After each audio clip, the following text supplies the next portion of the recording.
I got a plan. Might get us both killed, but if it works, it'll be a totally boss story. Cool? No, it's not cool. Cool. No, I said it's not cool. I said it's not cool. Okay, so you want to play D&D, but you have no idea what to do. First off, pick a class. You want to pretend that you're in a kung fu movie? Be a monk. You want to be so charming it's annoying? Be a bard. Do you want to fit right into a gladiator ring? Be a fighter. Do you want to be the most important member of your party? Be a cleric. Do you want to have a dark and tragic backstory? Be a rogue. Benefits include doing way too much damage and stealing stuff. Do you want to master the arcane arts through years of study? Be a wizard. Does the whole studying thing sound like a hassle? That's okay, be a sorcerer! They get to just be born with magical powers. Have you always wanted to be a sugar baby? But with magical powers instead of money? Be a warlock! Do you want to be made fun of by everyone else in your party? Be a ranger! Do you want to be a Tony Stark knockoff? Be an artificer! Do you want to go crusading? Be a paladin! Do you want to work out your anger issues through roleplay instead of going to therapy? Be a barbarian! And lastly, if you just want to be a bear, be a druid.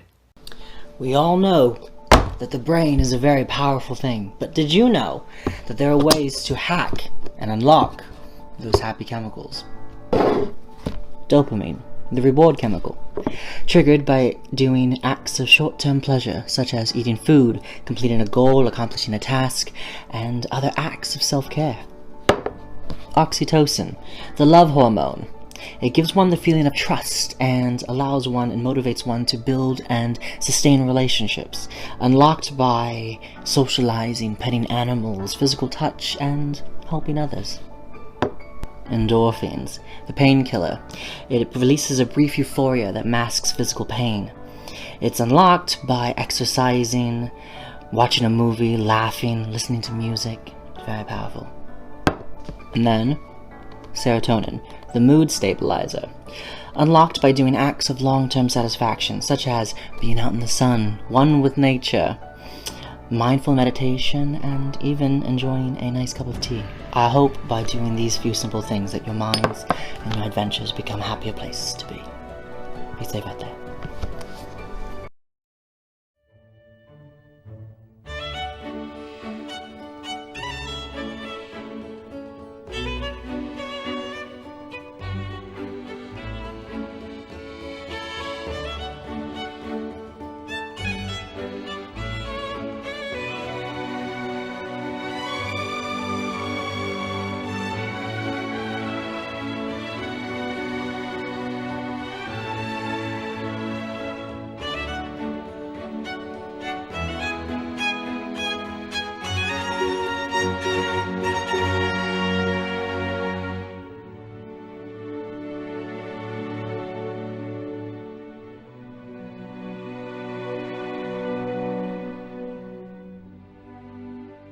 I just realized something. I had a bad childhood. Yeah, I know. What do you mean you know? Look at you. What do you mean look at me? Look at how you stand. People who had good childhoods don't stand like that. But since we're all gonna die, there's one more secret I feel I have to share with you. I did not care for The Godfather. What? Did not care for The Godfather. How can you even say that, Dad? Didn't like it. Peter, it's so good. It's like the perfect movie. This is what everyone always says. You could be my luck. Even in a hurricane of frowns, I know that we'll be safe and sound. We're safe and sound. It is hot as hell in this funky ass, hot ass room I'm in. Is that the Grim Reaper? You said forever, now I drive alone past your street.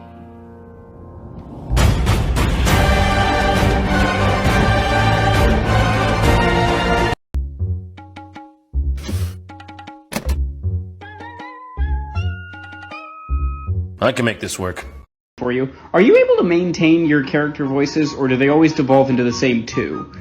I can hold them pretty well if it's a voice that is pretty distinct. My halfling rogue Seraphina has a voice that sits a little bit higher. My sorceress Calista has an accent and her voice sits a little higher. My twilight cleric Asta is so over it and her voice sits a little lower. Little Esmeralda just has a sweet little voice that sits up here, and she's so nice. Angelica the Paladin has a voice that sits deeper, and she's very noble. Ducky doesn't really have a character voice. It's just my voice, but a little higher. It's okay to be afraid, especially when you've been hurt. I've been there. You see, your hurt can't be healed with magic. No potion for that matter. No, your hurt can only really be healed with time. So you take your time, you heal, and you really heal. Adventurer, there's always going to be a quest. There's always going to be an adventure. But the world will only have the privilege of knowing you once. And personally, I'm just glad you're here. Despite all that you've been through, you're still here. I'm proud of you.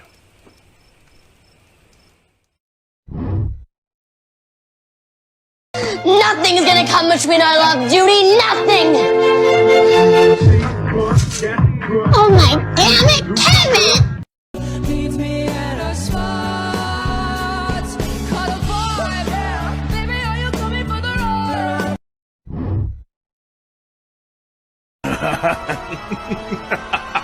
You fool!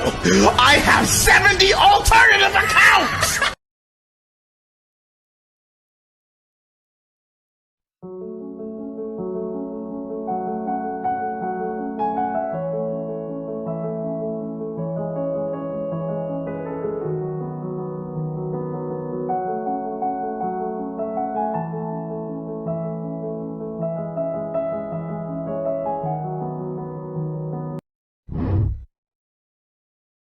Let go.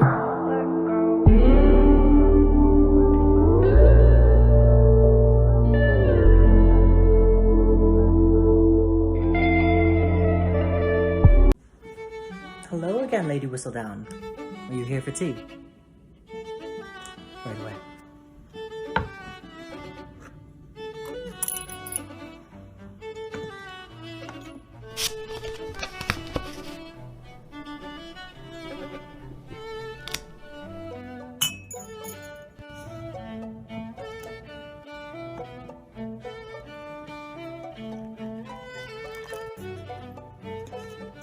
Your latest society paper. I must say I was quite intrigued, really. I'm always inspired by individuals who rise above their perceived position and become things far greater than those around dare ever attempt. But as always, something for you that I presume you will know exactly what to make of. Enjoy. Hello nerds, and welcome to the Would You Survive in a High Fantasy Story challenge. Duet this or use this sound and put a finger down for every advantage you would have. First, put a finger down if you have any familiarity with the classic high fantasy weapons. Sword, bow, axe, staff. Put a finger down if you've ever gone on a multi-day hike or done wilderness camping. Put a finger down if you can tend wounds. Put a finger down if you've ever left your village before. Put a finger down if you can ride a horse. Put a finger down if you can start a fire without matches. Put a finger down if you don't immediately fall for the sexy villain. Because they're bad news. Can you navigate by the stars? Can you forage or do you know medicinal herbs? Do you have a wizened friend or mentor guiding your way? For now. And here's the most important question. And this one nullifies all the others. Do you have magical powers? Because if you do, you'll be fine. I love you so much, you make me want to shout it from the rooftops. I love you so much that I want to... Set the world aflame in the demonic fires of passion, leaving nothing but destruction in its wake. Aw, that's so sweet. Have to try my fantasy cosplays with this friend.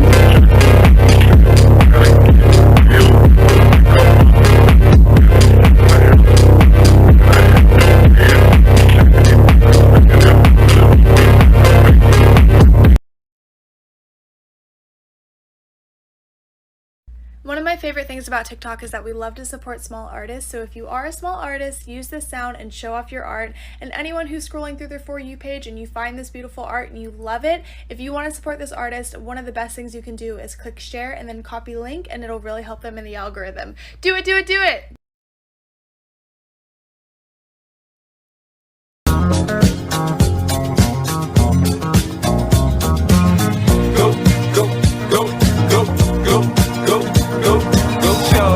It's your birthday. We gon' party like it's your birthday. We gon' sip Bacardi like it's your birthday.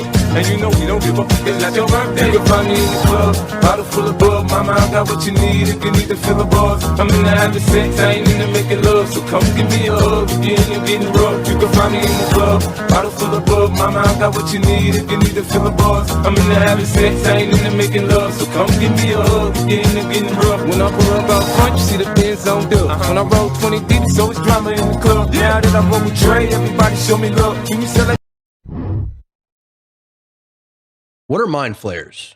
Let's find out. Mind flayers, also known as illithids, are a race of alien humanoids with purple skin and psionic powers. They use these psionic powers to dominate other creatures so they can eat their brains or turn them into slaves. Now, it's important to know that illithids have always been slavers, and the list of races that they've enslaved is too long for a video like this. But if ever there was a race that the mind flayers regret enslaving, it would be the Gith. The Gith revolted against their mind flayer masters and completely wiped out their empire from the astral plane. What's left of the mind flayers is a few scattered colonies throughout the Underdark. A mind flayer colony is a network of interconnected minds, and at the center, the Elder Brain. The Elder Brain commands all illithids within the colony, and all of their memories, knowledge, and experiences are funneled into this one creature. Separating a mind flayer from this Elder Brain is the only hope you'll have of ever making friends with it. Now follow the channel. I'll see you at sundown.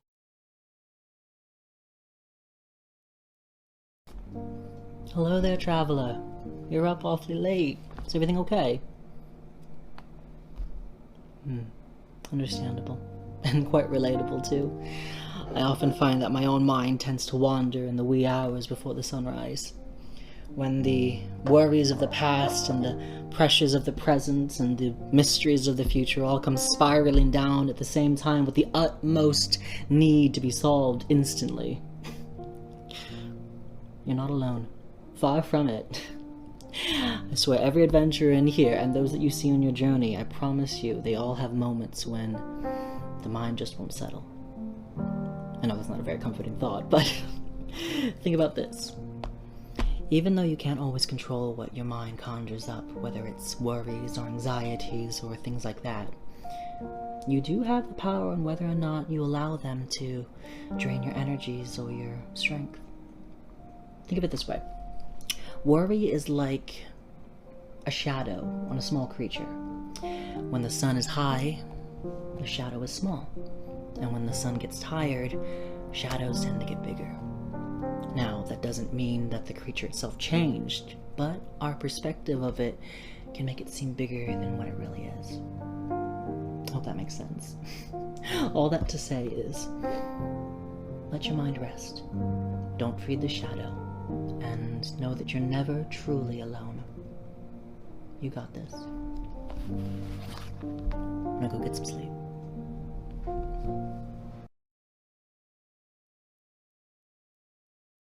Let's talk about mind flayers. Let's say you have been selected to have your brain judged on the suppleness and flavor profile, and, well, you're in luck. What? What do you mean I don't know what that means? The squid parts. No, not the p***s.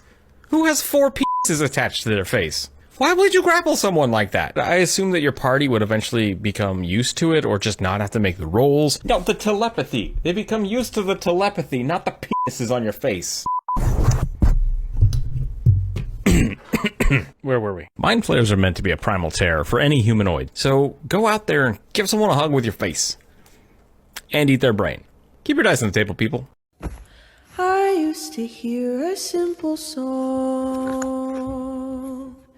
That was until you came along.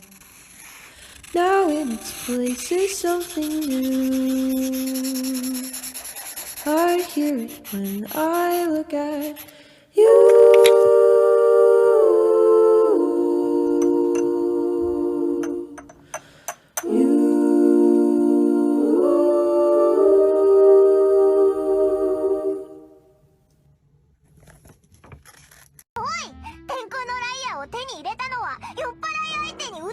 させるためなのかよ。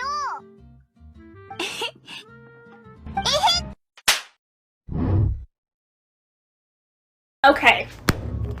I need help. I'm playing a D&D campaign right now as an Aarakocra. Her name is Darren, and she has 2 adopted kids, Hale and Emma. Emma is an elf, Hale is a half-orc. They are great. Emma is mute and an amputee, and Hale has severe ADHD. But that's fine. Wanna know what isn't fine? My DM decided that the villain was gonna kidnap both of my kids and give them both poisonous candy, and then gave my character a vial of antidote to save one of them. And so, that turned out, the vial turned out to be dispel magic, so that in turn took all magical effects away from one kid, and that kid disintegrated into ash. So Hale disintegrated into ash. So later on, my DM was very kind to me and decided that, hey, as loot, you get a wish scroll. So now I can wish my kids back, because she's severely traumatized, because she watched him disintegrate. So, I need help on wording this wish so specifically that my DM can't fuck me over. Because I don't want to fuck this up. I don't want to fuck this up. Okay, I need my happy family back. So how can I word this wish so specifically that I can get my son back and my daughter less traumatized? Or not traumatized at all, you know? That would be great. That would be great. Please let me know. Also, here's my dumbass friend saying, "Rip lol, Thanos," to disintegrating my kid. Ah, I need them back. Please help me word this in the best way possible. Thanks. I think I have this thing where I need everybody to think I'm the greatest, the quote-unquote fantastic Mr. Fox. And if they aren't completely knocked out and dazzled and kind of intimidated by me, then I don't feel good about myself. Can someone please explain to me why women want rocks? Rock smooth, rock small, rock cute. Sometimes rock shiny, rock nice.